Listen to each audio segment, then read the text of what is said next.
about it. I don't want to talk to you about the normal stuff. It's rolling, yeah? Yeah. All right. Hanging out, Casey Cochran, newest member. I would say newest pro member. Pro, yeah. Yeah, I was gonna say, because you've been with Husky for how long now? I signed with them in October last year. Yeah, okay, so a little over a year. Yeah, you've been around him, but you're a professional now. Indeed. Congratulations. Thank you. That's pretty freaking awesome. I mean, I've seen you as an amateur. I've seen you, race Loretta's. I've seen you at a bunch of different places. And so it's pretty cool to see you at this level. How has the transition been? How has it been going from amateur to professional? And has it been what you kind of thought and what you expected? And has it come to you quicker than you maybe have thought?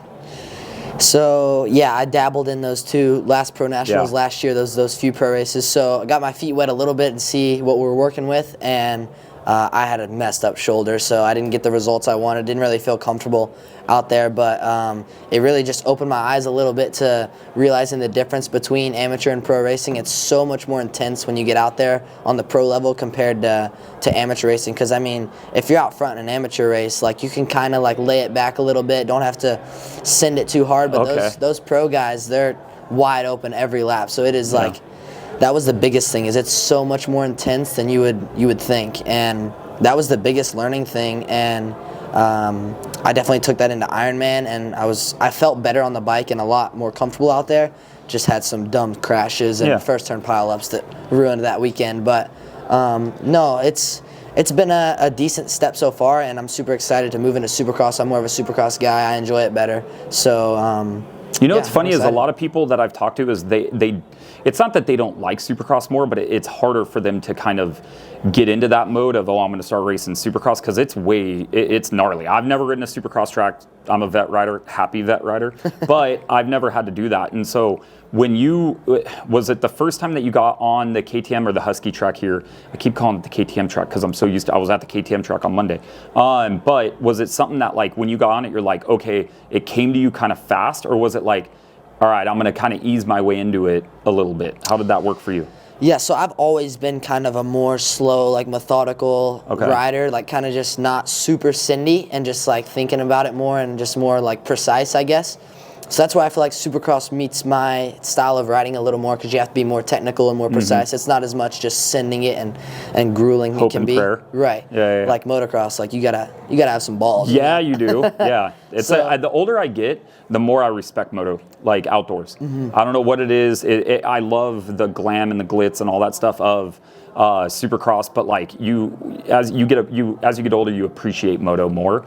Do you think that you'll have a transition of, okay, Supercross is here, you're able to kind of like figure that out? Do you think that it's going to be easy for you to kind of transition now that you have a couple nationals under your belt? And like when you get back into nationals and you're doing all that stuff, do you think that's going to come a lot faster to you than maybe it did as like the amateur level? Yeah, I think so. I think those two races definitely just get you used to the schedule, especially with these pro motocross races. I mean, if you've never been to the facility before, they throw you straight into qualifying. There's no free practice or anything, so you got to learn the track within one lap, and then you're sending it. And that's definitely an interesting part of it, because if you have a press day before or something, it's a huge advantage for a rookie, because you get to ride the track. You know what you're to expect, basically. So when I got to ride press at Bud's, it helped a lot. But then Ironman was just, all right, learn the track in a lap and then go put down a heater. So it's, you got to send it, and you kind of just got to flow with it. All right, so that's enough of the dumb questions, okay? We have to ask those certain things, especially when it's somebody that's new coming up. What are some of the things that you like doing off the bike? Like when you're not doing anything motor related, like who is Casey kind of under the helmet? Because that's what I like bringing to people, right? And I just don't think enough people do that. They just don't bring enough. Like, what are some of the hobbies that you have? Like, I know you're kind of back and forth with training and stuff like that, but where'd you grow up at? I grew up in Tennessee. Oh, okay, all right. So just outside of Memphis. Well, what city? Arlington, Tennessee, small town. Okay. Yeah. The only Arlington I know is in Texas. I'm a Cowboys fan, so. But what are some of those things that you're doing off the bike? Yeah, I'm a big golfer. I've been playing golf for probably like 3 years now. So I got huge into that and been playing like a lot. And with my shoulder problem I had recently, I had to stop for a while. But I actually got released to get on the bike yesterday. Oh no, I didn't know that. So I haven't been riding at all, and people are always like, "So how's the bike been? Like, how's training been going?" I'm You're like, I don't know yet, dude. Yeah. I can't answer that question. Yeah. I've been doing off the bike stuff a lot, but on the bike stuff, I haven't been with the guys so much. So do you have a favorite golfer? Ricky Fowler. You know he's from Marietta. Really? Yeah. He just, as I could be wrong, so I could get comments, I'm pretty sure he just bought a golf course out here. Really? And is redoing it. Google it when you're done here tonight. But yeah, he's from Marietta. I wish he would respond to one of my DMs. Dude, maybe when you start elevating more, because I feel like you'll elevate in this world, is eventually he will. You know, he's into moto. He's a gnarly moto head. You know that, right? Yeah. I don't know the last time I've seen him ride, but okay, so Fowler, we'll try and get maybe some stuff there. I think that'd be kind of cool. I need to hit him up. Where's your favorite place to golf? I went to this place in Wyoming, Three Creeks. Have you ever heard of it? I've never been there. Gosh, it's like a super exclusive, members only, but we somehow got out there. Dude, unreal experience. When was that? It was probably like a year and a half ago, probably. Did you grow up golfing? No, I just started 3 years ago.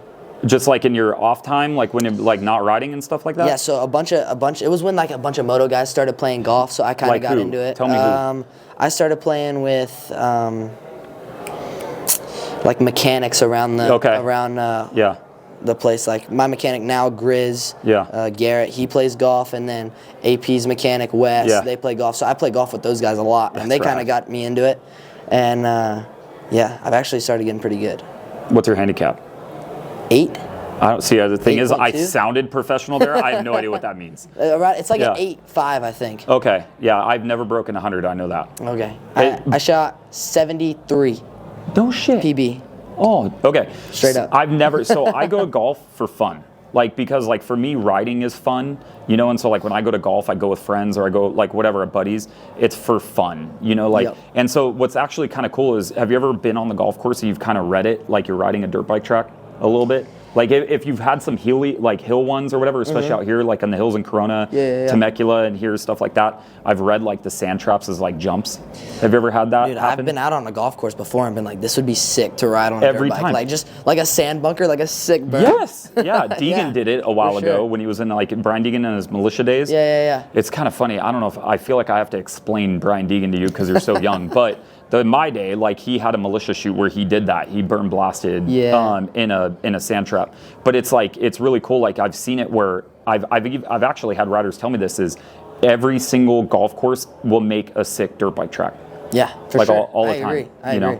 So all right. Since you're just getting, we'll get back to the boring stuff. Sorry, but it's what people want to know is. You're going to get back on the bike soon, which I assume means you'll probably go east. Just to give yourself a little bit more time. I think it would benefit you more.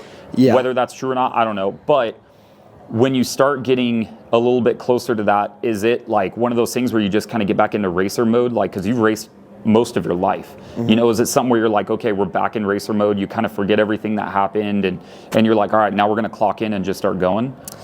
Right. So with the whole situation this year, it's kind of odd. It's different with me racing Supercross because I did Futures last year, you know, but I was a B rider. Yeah. So I didn't get any Supercross points. Oh, shit. Okay. So I have no Supercross points to like legally race Supercross, I guess. So they're making me do 2 Futures races to get my points. That's right. Okay. So I forgot about that. I have to race Anaheim 2 Futures, and the next one isn't until Daytona. So why would they have that? But I don't know why they would delay it that much. I don't know. So I have to wait and do Futures at Daytona, and then I can go pro after that. So I'm going to miss the first 3 or 4 East Coast rounds. Okay, but then that will probably, I mean, even though like you would still want to go East Coast just because of like getting back on the bike and getting healthy and all that stuff. But what's some of the goals that you have for Futures then? Is it win or go home? Or is it like, no, I just need to start putting in some finishes? I mean, it's going to be against guys I've raced my whole life, been racing last year, so it's definitely win or go home, I think. Dude, who's your favorite guy to race with right now that's not on your team? That's not on my team? I don't have one. Good. That was the answer. That was, all right. That was kind of a setup question, but there is, like, you have friends, like, that probably are off the bike, right? Yeah, for sure. I mean, some of your close friends, but as soon as the helmet goes on, they're the enemy. Yeah, you know we're what all I mean? racing each other, so. All right. Dude, like I said, I'll end it here. You're going to have about 10 more interviews after this. Welcome to it. Maybe 50. Dude, hopefully that'll be good. Actually, it's better for the sport. But I hope you crush it. I hope everything goes well, and like getting those points, finishing, exactly where you need to, getting healthy. But I like seeing you ride. Like, you're one of those riders that like I've seen clips of, or I've gotten clips of, and I'm like, badass. So enjoy, have fun. Thank you for the time. I appreciate it. Thank you. Yeah. Appreciate it. There you go. I got off.